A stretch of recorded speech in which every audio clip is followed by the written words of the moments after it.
आ जाओ बेटा, हेडिंग दीजिए इंटीग्रेशन।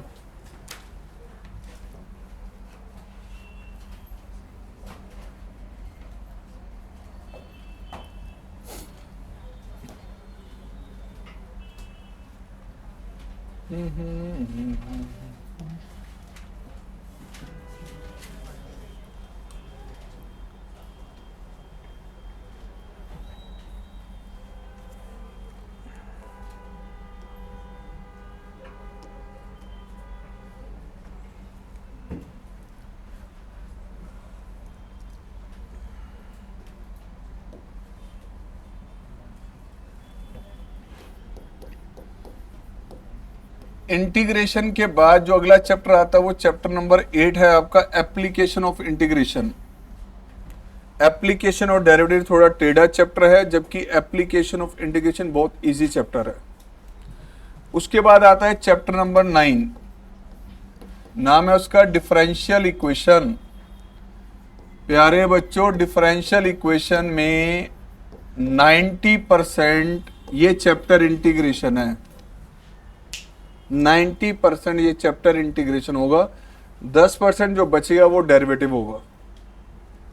ठीक है, इसमें इंटीग्रेशन का एक नया नाम मान लो, ये डिफरेंशियल इक्वेशन है। तो ये भी इंटीग्रेशन है, ये अपने आप में बड़ा चैप्टर है। ये चैप्टर उसके बाद आ जाता है हमारे पास। तो ये दोनों मिला के ये भी आपका इंटीग्रेशन ही है, कुछ और नहीं है, ध्यान रखना। तो मेरा एक मैसेज है कि इसमें से आपका बोर्ड एग्जाम में 2 क्वेश्चन आने हैं सब्जेक्टिव में। इसमें से आपके सब्जेक्टिव की बात करें तो 2 से 3 क्वेश्चन होंगे, बाकी एमसीक्यू की कैटेगरी में होंगे। ओके, बाकी एमसीक्यू की कैटेगरी में होंगे। सो लिखिए इसकी हमारे पास इंटीग्रेशन की डेफिनेशन क्या है पहले। What is integration? देखो, it is the inverse process of differentiation. It is the inverse process of differentiation.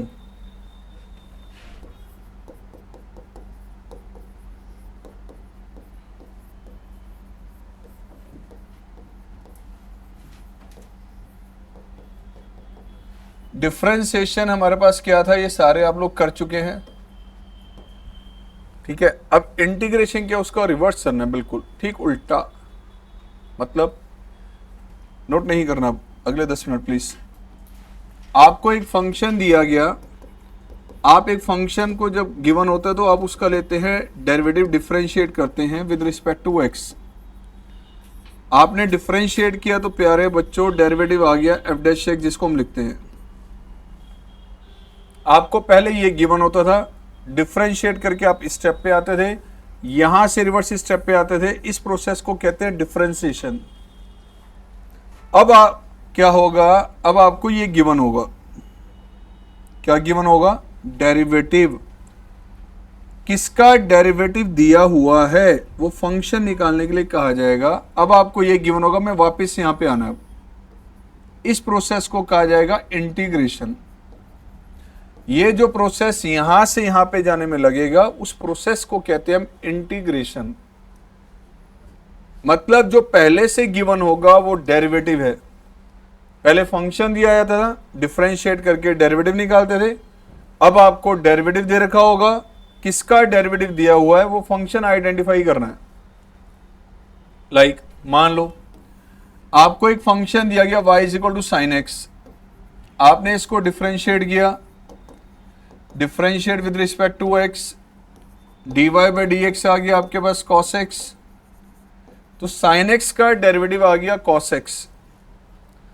अब आपको यह दिया जाएगा cos x किसका डेरिवेटिव है वो कैलकुलेट करने के लिए कहा जाएगा। इसको हम कैसे लिखेंगे, कुछ ऐसे, integration of cos x with respect to x, integration of cos x with respect to x। cos x किसका डेरिवेटिव है, sin x का, तो इसका इंटीग्रेशन कहा जाएगा sin x। अब यहां जो गिवन होगा ये आपको क्वेश्चन में दिया जाएगा, मतलब ये जो गिवन है ये डेरिवेटिव है। किसका डेरिवेटिव गिवन है वो फंक्शन निकालने के लिए कहा जाएगा। बड़ा आसान था हमारे लिए, तो सर में पता था cos x किसका डेरिवेटिव होता है, sin x का, इसलिए इसका आंसर sin x था। बट आगे इतने सिंपल नहीं कि जो आपने साइन का डेरिवेटिव कॉस स्टडी किया, कॉस का माइनस साइन, टेन का सेकेंड स्क्वायर, कॉट का माइनस कॉस सेकेंड स्क्वायर, वो डायरेक्ट सिंपल मिलेंगे। ऐसे थोड़ी 10-11 एक्सरसाइज बना रखी है यार उसी के लिए, ऐसा तो नहीं है ना, कुछ अजीब नई नई चीजें सीखोगे।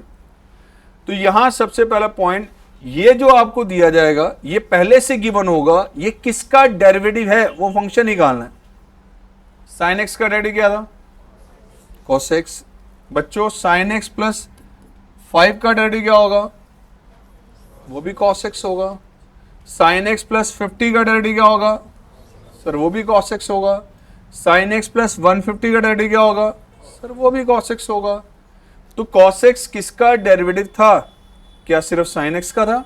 नहीं, may be sine x plus 5 का, may be sine x plus 50 का, may be sine x plus 150 का, और हो सकता है कि ये टर्म हो ही ना साथ में, ये भी हो सकता है ये जीरो भी हो। तो cos x किसका डेरिवेटिव है? sin x के साथ कोई कांस्टेंट वैल्यू हो सकती है, कोई कांस्टेंट वैल्यू हो सकती है जिसका डेरिवेटिव पहले से यहां पे जीरो चल रहा है, इसका डेरिवेटिव यहां पे जीरो चल रहा है, आपको पता ही है। तो जब मैं cos x को इंटीग्रेट करूंगा तो यहां पर sin x तो है, ये cos x किसका डेरिवेटिव? sin x का, प्लस में एक कांस्टेंट हो सकता है जिसका डेरिवेटिव यहां पे जीरो चल रहा हो, और ऐसा भी हो सकता है ये जीरो कांस्टेंट हो ही ना, ऐसा भी हो सकता है। तो ये सी हमारा हर एक क्वेश्चन में अब आएगा। पहला पॉइंट, आप जब भी इंटीग्रेट करेंगे तो आपके फाइनल आंसर में सी लिखा जाएगा। Where c is called arbitrary constant. Arbitrary का मतलब उसकी वैल्यू हमें गिवन नहीं है। अगर वैल्यू गिवन हो कि वो 7 है, वो 10 है या 12 है कांस्टेंट, तो वो आर्बिट्रेरी नहीं कहा जाएगा। ठीक है, तो सबसे पहला पॉइंट जो यहां पर आपको दिया जाएगा वो डेरिवेटिव होगा। तो यहां बेटा integration of F dash x with respect to x, ये किसका डेरिवेटिव है वो फंक्शन या निकालने के लिए कहा जाएगा एफ एक्स प्लस में सी।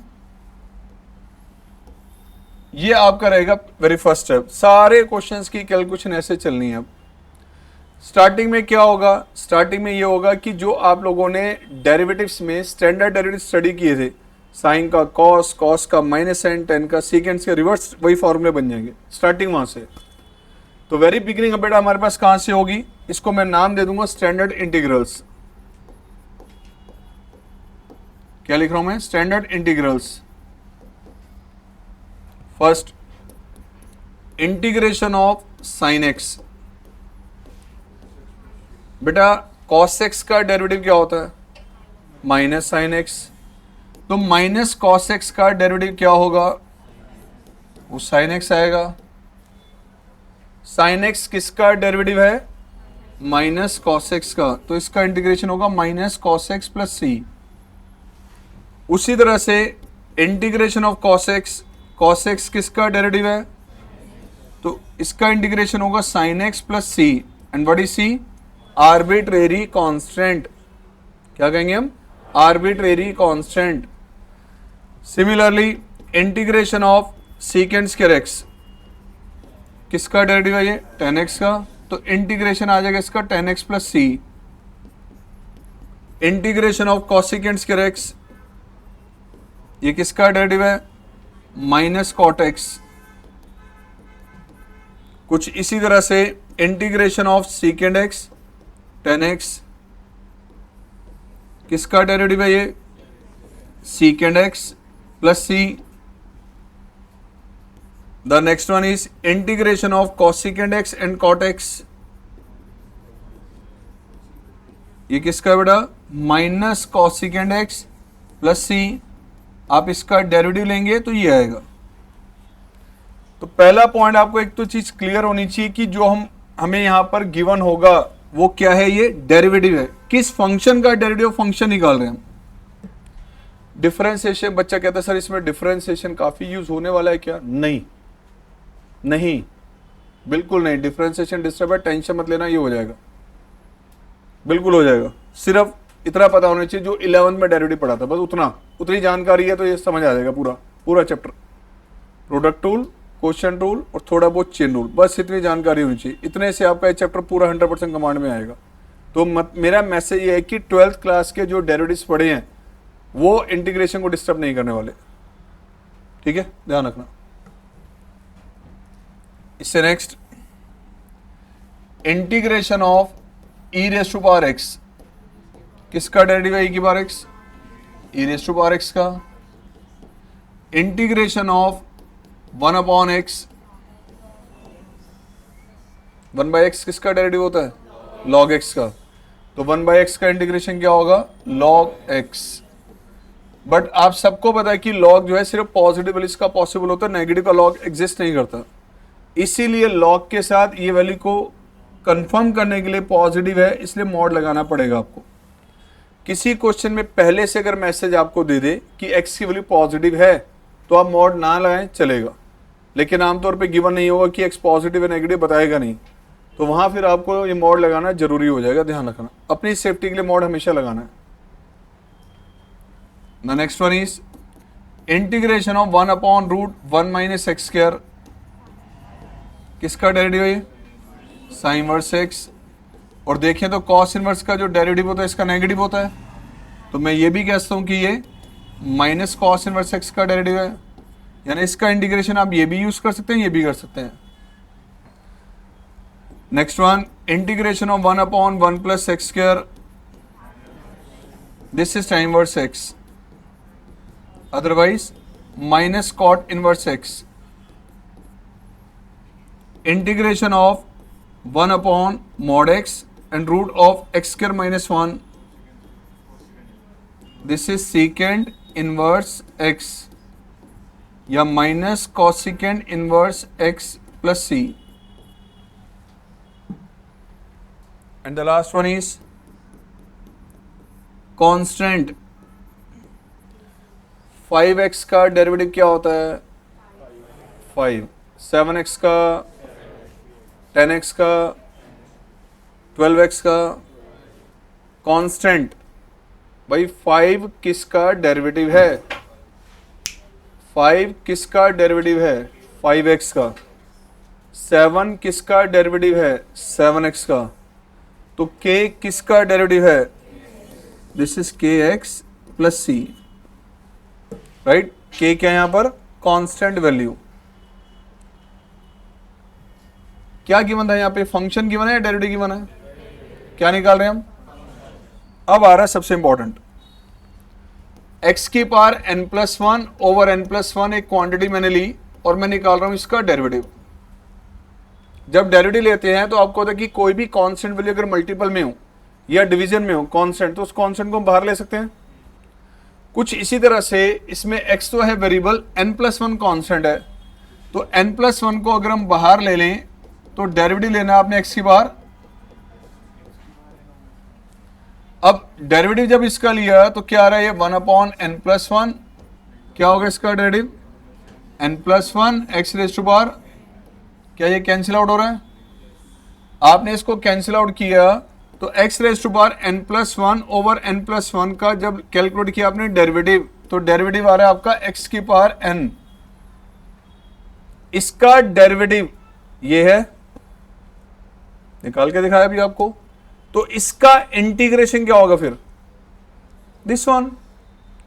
तो यहां से आपको एक चीज क्लियर होनी चाहिए कि इंटीग्रेशन ऑफ दिस क्वांटिटी वो किसके इक्वल होगा? x की power x raise to power n+1 over n+1 plus में c।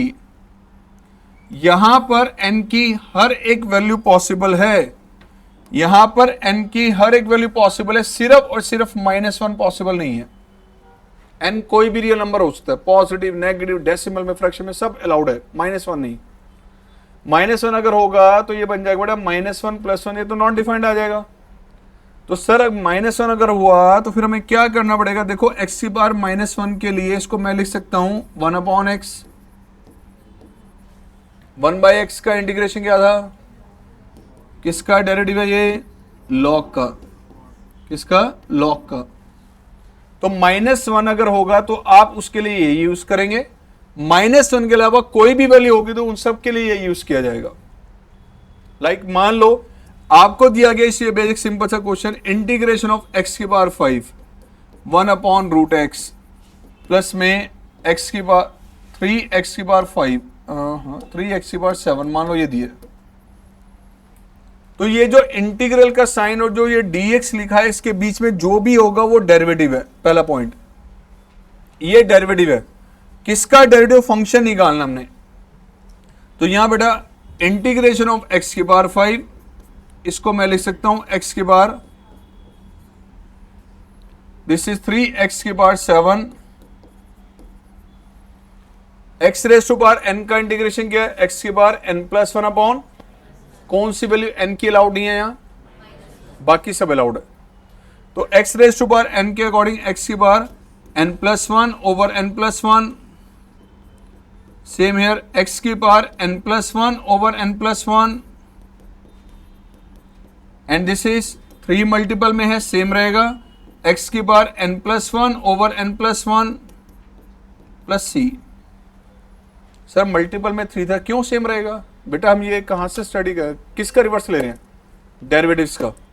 जब एक फंक्शन आपको दिया था, लाइक मान लो कि 5 इंटू में साइन एक्स, मुझे इसका डेरिवेटिव लेना है, तो आपको था कांस्टेंट वैल्यू कभी भी मल्टीपल में हो वो सेम रख के हम डेरिवेटिव वेरिएबल का लेते हैं। जब डेरिवेटिव लेते हुए कांस्टेंट सेम रहता है, अब रिवर्स चल रही है तो इंटीग्रेशन भी मल्टीपल में कोई कांस्टेंट होगा वो सेम ही रहेगा। तो मल्टीपल में कोई भी कांस्टेंट वैल्यू को उसको आप बिल्कुल अवॉइड करते हुए चल सकते हैं नॉर्मली। इंटीग्रेशन किसका लिया जाएगा? वेरिएबल का। किसका लिया जाएगा? वेरिएबल टर्म का। तो ये जो आपका कंसेप्ट है कि इंटीग्रेशन ऑफ x की पावर एंड dx, ये आपका स्टार्टिंग की पहली एक्सरसाइज में सबसे ज्यादा रोल प्ले करेगा, सिर्फ यही फर्स्ट एक्सरसाइज में। अब इसमें एक लास्ट और रह गया, उसको भी देख लो, फिर हम क्वेश्चन स्टार्ट करेंगे one by one. a raise to power x by log a, इसका कैलकुलेट करें हम derivative. log a constant value हमारे पास है एक, इस कांस्टेंट को अगर हम बाहर ले लें तो डेरिवेटिव लेना आपने a की पावर x का, एंड a की पावर x का डेरिवेटिव क्या होता है? दैट इज a की पावर x इंटू में log a, log a से log a cancel out, result ध्यान से देखिए, a की power x upon log a का जब आपने लिया डेरिवेटिव तो वो आया बेटा a raise to power x, ऐसा ही है। जब इसका डेरिवेटिव ये है तो बेटा फिर इसका इंटीग्रेशन क्या होगा? This one. मीन्स यहां से रिजल्ट आपका ये आ रहा है इंटीग्रेशन ऑफ a की power x with respect to x, that will be a की power x upon a raise to power x upon में log a plus c। For example मान लीजिए दिया गया आपको इंटीग्रेशन ऑफ 5 की पावर x, 3 की पावर x बाय 2 की पावर x एंड dx, ये दिया गया है। तो बच्चों इसको ऐसे लिखा जाएगा 5 की power x, this is 3 by 2 raise to power x। a की पावर x का इंटीग्रेशन क्या है? a की पावर x अपॉन, तो क्या आएगा इसका रिजल्ट? 5 की power x upon log 5। a की पावर x का integration a raise to power x upon में log ऑफ प्लस में, सर a क्या हो सकता है? Any positive real number, any positive real number. a आपको 1 कभी नहीं मिलने वाला, ध्यान रखना, बाकी पॉजिटिवली कुछ भी हो सकती है। पहले एक बार इतना नोट कीजिए, फिर करेंगे क्वेश्चन स्टार्ट।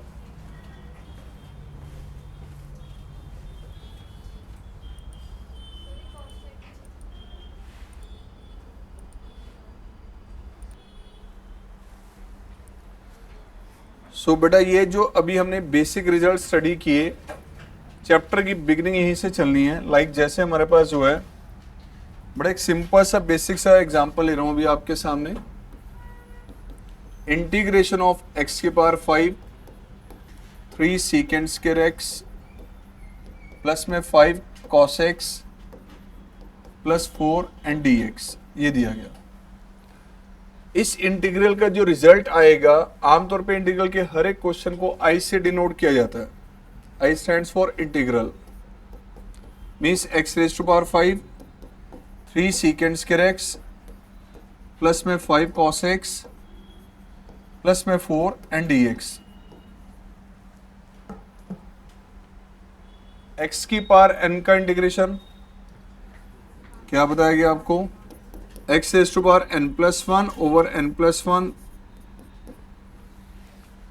कभी भी वेरिएबल टर्म के मल्टीपल में कांस्टेंट है तो वो कांस्टेंट एज इट इज रहेगा, उसमें किसी तरह का कोई भी चेंज नहीं आएगा। इंटीग्रेशन जब भी लेना हमने वेरिएबल टर्म का लेना है।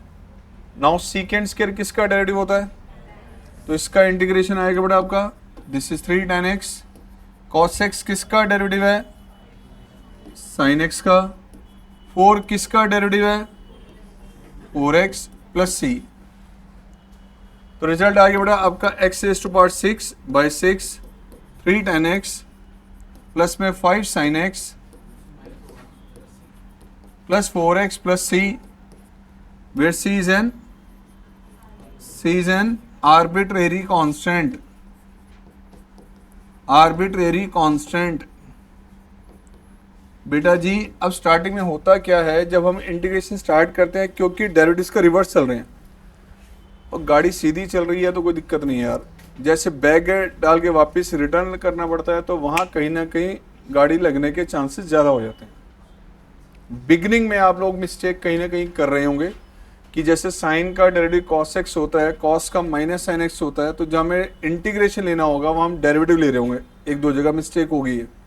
बट स्टार्टिंग की 2-3 क्लासेस तक ही चलती हैं, उसके बाद बच्चा कंफर्टेबल हो जाता है। अभी जैसे मैंने इसका इंटीग्रेशन लिया तो एक बच्चा कहता है सर cos x का तो माइनस sin x होता है। बेटा cos x का डेरिवेटिव माइनस sin x होता है, cos x किसका डेरिवेटिव होता है, sin x का होता है। हम फंक्शन निकाल रहे हैं कि ये किसका डेरिवेटिव है, इसका। ठीक है, कुछ ऐसे ही। अब एक इंपॉर्टेंट पॉइंट, इंटीग्रेशन के स्टार्टिंग में बहुत सारे क्वेश्चंस में आप लोगों को एक चीज का खास ध्यान रखना है, इंटीग्रेशन सिर्फ और सिर्फ एडिशन डिफरेंस में होगा, मल्टीपल में नहीं, डिवीजन में नहीं। इंटीग्रेशन सिर्फ एडिशन डिफरेंस में होगा, मल्टीपल में नहीं, डिवीजन में नहीं। मतलब इसका मीनिंग क्या है, दिस वन। अगर आप इंटीग्रेशन ले रहे हैं और दो क्वांटिटीज का आपको दिया गया एडिशन या डिफरेंस, इंटीग्रेशन ले रहे हैं आप, तो ध्यान रखना ऐसे केस में ये जो इंटीग्रल का सिंबल है और ये जो dx है, ये एक हमारे पास एक कवर है कि इसके बीच में जो गिवन होगा वो डेरिवेटिव होगा, पहला पॉइंट। दूसरा, कोई भी एक वेरिएबल टर्म आप इस इंटीग्रेशन के बाहर नहीं ले सकते। इसमें कोई भी वेरिएबल टर्म अगर है तो उसको बाहर नहीं लिया जा सकता। हाँ, अगर कोई कांस्टेंट वैल्यू इसमें है और मल्टीप्लीकेशन में, तो मल्टीपल में कांस्टेंट को आप बाहर ले सकते हैं। इसको हम लिखेंगे किस तरह से, this is integration of f x plus minus integration of g x. कुछ इसी तरह से कहीं आपको ये मिल जाए कि k इंटू में एफ एक्स है, जैसे अभी मैंने आपको बताया कि फंक्शन के मल्टीपल में कोई भी अगर कांस्टेंट, तो कांस्टेंट को आप बाहर ले सकते हैं। तो इसको आप ऐसे लिख सकते हैं, where k is constant, k is constant।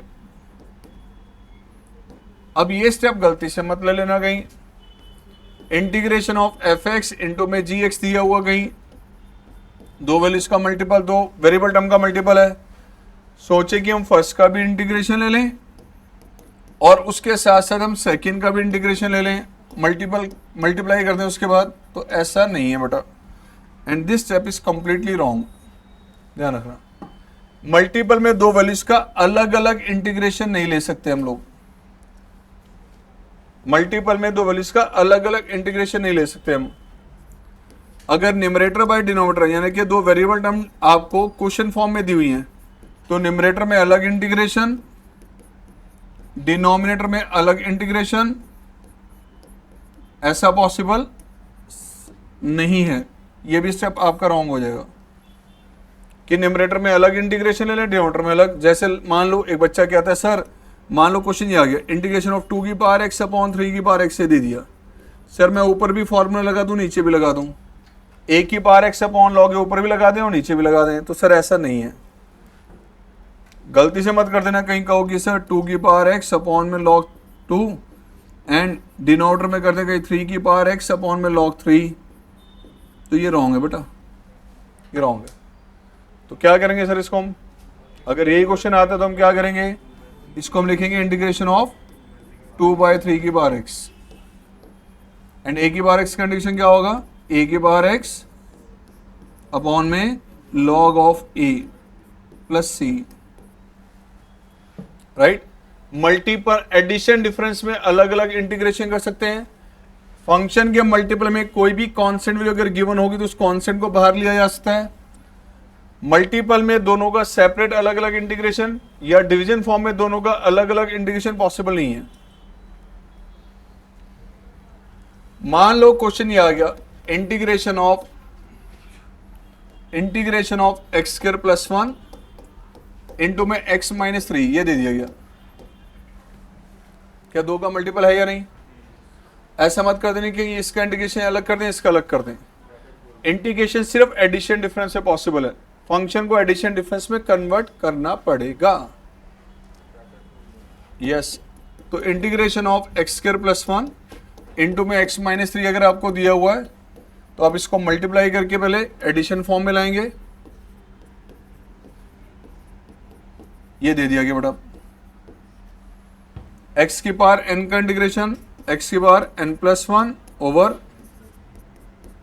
Same here x की पावर एन का n plus 1 over same here x की power n plus 1 over n plus 1। 3 किसका डेरिवेटिव है? 3x का। तो ये आगे बढ़ा x की power 4 by 4, 3x cube by 3 plus में x square by 2 minus 3x plus c. कुछ प्यारे बच्चों ऐसे फिर से आ गया क्वेश्चन एक, integration of root x into में x square plus x plus 1, ये दे दिया गया। अब ऐसा मत सोचना इसका इंटीग्रेशन ले ले फिर इंटू में इसका इंटीग्रेशन ले ले, नहीं, एडिशन में लाना है।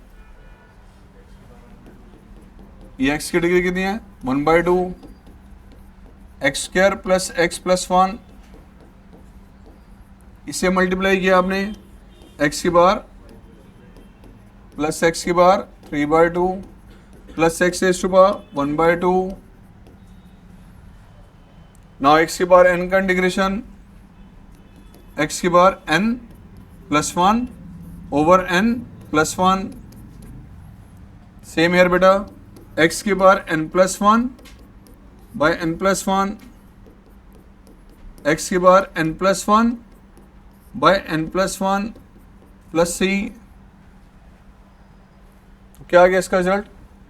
एक्स की बार 7/2 by 7/2, x raise to power 5/2 by 5/2, this is x raised to power 3/2 by 3/2 plus c। Addition में होना चाहिए फंक्शन, नॉट इन मल्टीप्लीकेशन, ध्यान रहिए।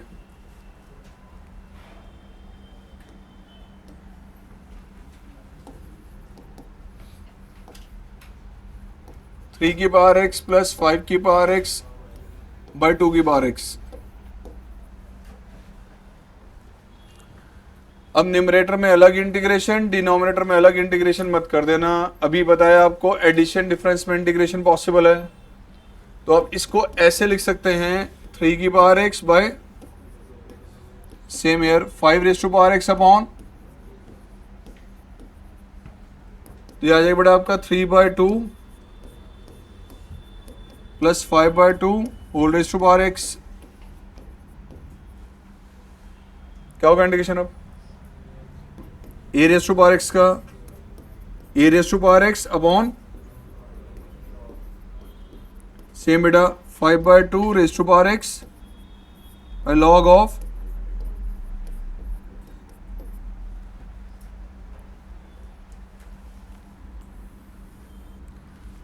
क्वेश्चन आ गया ये बेटा, ये x square minus 3x plus 1 by root x and d x.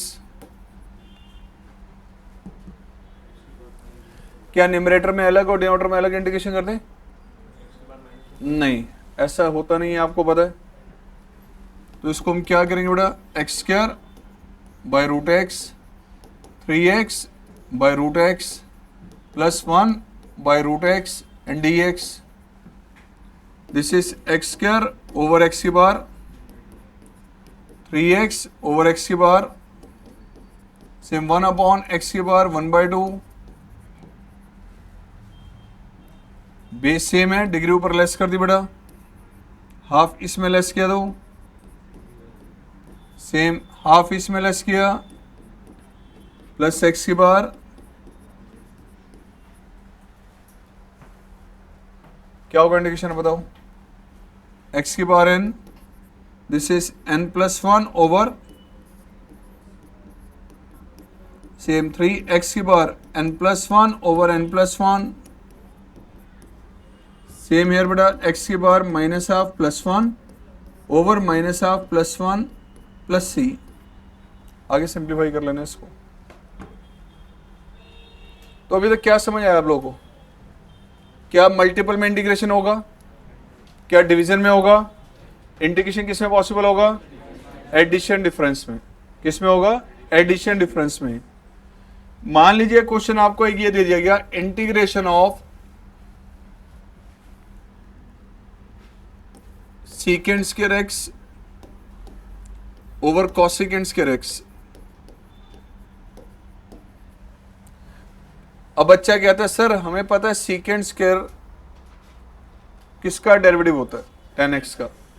ऊपर इंटीग्रेशन लिख दे बच्चा 10x, नीचे लिख देता -cot x प्लस c। यार न्यूमरेटर में अलग, डिनोमिनेटर में अलग अलग इंटीग्रेशन नहीं हो सकता। मल्टीपल में डिवीजन में अलग अलग कभी इंटीग्रेशन नहीं होंगे। तो ऐसे केस को एक सिंगल टर्म में कन्वर्ट करना है आपने। 1/cos square and this is 1 upon क्या रिजल्ट?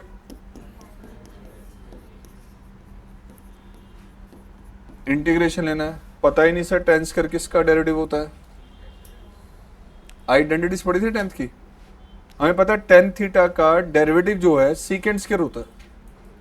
tan का डेरिवेटिव पता नहीं। तो इसको अगर हम कन्वर्ट कर दो उस फॉर्म में, secant square theta minus tan square theta क्या होता है? 1 होता है ये। क्या tan स्क्वायर की वैल्यू ले सकते हैं यहां से हम? tan स्क्वायर की वैल्यू अगर हम यहां से रिप्लेस कर दें तो ये आ जाएगा सीकेंड स्क्वायर एक्स। किसका डेरिवेटिव है ये? तो इसका इंटीग्रेशन आ गया 10x। 1 किसका डेरिवेटिव है? Plus c।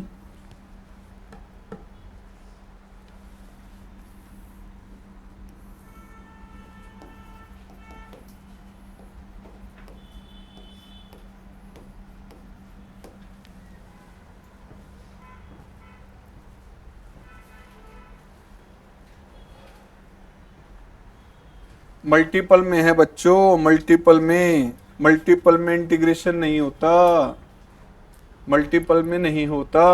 एडिशन में तो बदल नहीं सकते इसको यार, समस्या खड़ी होगी यहाँ तो। बट एक चीज कॉमन कर दी, इसको लिखता हूं मैं 5 into e whole raise to power x. Integration of a की पावर एक्स क्या होता है? ए की पावर एक्स अपॉन ए क्या होता है? Any positive real number. क्या ये पॉजिटिव वैल्यू है? अब ए की जगह ए तो लिख के नहीं देगा, कभी 3 देगा, कभी 5, कभी 7। क्या दिया ए के प्लेस पे? अब 5e। क्या दे दिया ये? 5e। A raise to power x, a raise to power x upon log a plus c. ठीक है जी, यहां तक ओके?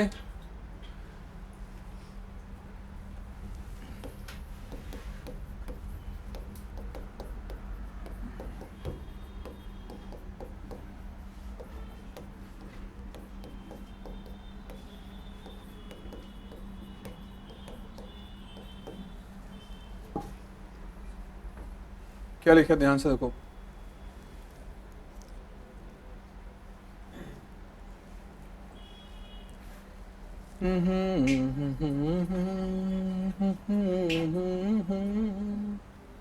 भाई क्लास में रहो यार, किसी का ख्याल बाद में कर लेना, ठीक है? क्लास ओवर होने वाली है, टेंशन ना लें, पूरी रात पड़ी है। ठीक है, पूरी रात पढ़िए। बच्चे कहते हैं हम पढ़ रहे हैं जी रात को, जब तक पेरेंट्स सामने तब तक पढ़ रहे हैं। हाँ पक्का, आज इसको होमवर्क की याद आ रही है। पेरेंट्स को दिखाएंगे आज हम इंटीग्रेशन पढ़ के आए हैं, आज हमें पढ़ना है। जैसे पेरेंट्स गए रूम में से, उसके बाद हमने क्या करना है ये तो हमें ही पता है और उसको पता है ना। चलो आइए, क्या गिवन है यहाँ, क्या गिवन है, क्या निकालना है? डेरिवेटिव दिया है, फंक्शन निकालना है। अभी तक हमने जो केसेस की उसमें जो गिवन होता है वो क्या होता है? डेरिवेटिव। क्या गिवन है हमें? डेरिवेटिव। फंक्शन ही निकाल रहे हैं हम लोग। तो बड़ा फंक्शन अगर आपको कैलकुलेट करना है तो क्या होगा? वो integration of F dash x, integration of F dash x. जो गिवन होता है वो डेरिवेटिव होता है, आप सबको बताइए। तो एफ डैश एक्स क्या हमारे पास? अब अगर मुझे फंक्शन निकालना है तो सिंपली इसको इंटीग्रेट कर लो बस। सर ये क्यों दे दिया? उस सी आर्बिट्रेरी कांस्टेंट जो गिवन नहीं होता हर क्वेश्चन में, उसको कैलकुलेट करने के लिए कंडीशन दी है। तो बेटा इसका इंटीग्रेशन क्या आएगा पहले बताओ। अब एक्स की बार n प्लस 1 अपॉन 1 किसका डेरिवेटिव है? लो जी, ये आ गया आपका फंक्शन। बट इसमें एक समस्या है, c नहीं दिया हुआ। c निकालने के लिए कंडीशन दे दी गई। फंक्शन के लिए किस पे दी हुई है? 1 पे। तो रिप्लेस x बाय 1, x को 1 रखा दो, x को 1 रखा आपने। ये वैल्यू क्या है बताओ अब? तो 5 इज इक्वल टू 1/3 प्लस 1। ठीक है, तो क्या आ गया? c कितना आ गया? ठीक निकाला? हाँ ठीक है। ये c की वैल्यू आ गई हमारे पास 11/3।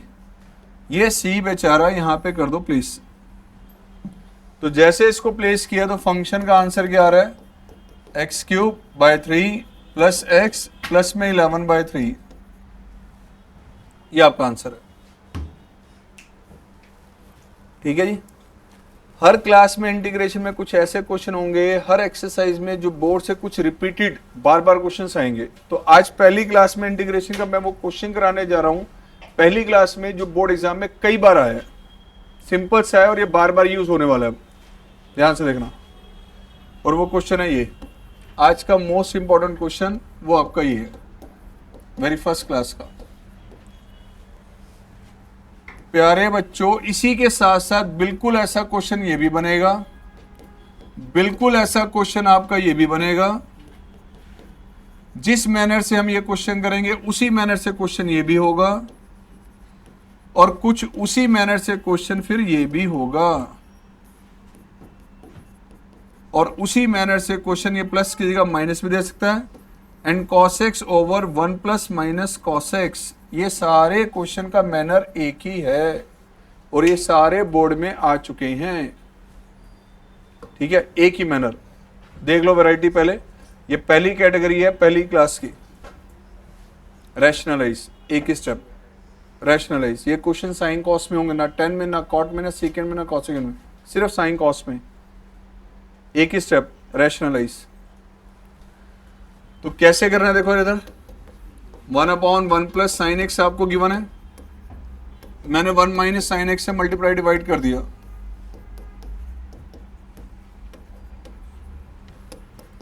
मल्टीप्लाई किया तो ये आ गया 1 minus sine x, this into this 1 minus, भाई sine square theta plus cos square theta क्या होता है? 1। तो 1 माइनस साइन स्क्वायर थीटा क्या होगा? सर कॉस स्क्वायर थीटा होगा। कॉस स्क्वायर से करते डिवाइड अगर हम, तो लो जी 1/cos स्क्वायर, यहाँ आ गया साइन एक्स अपॉन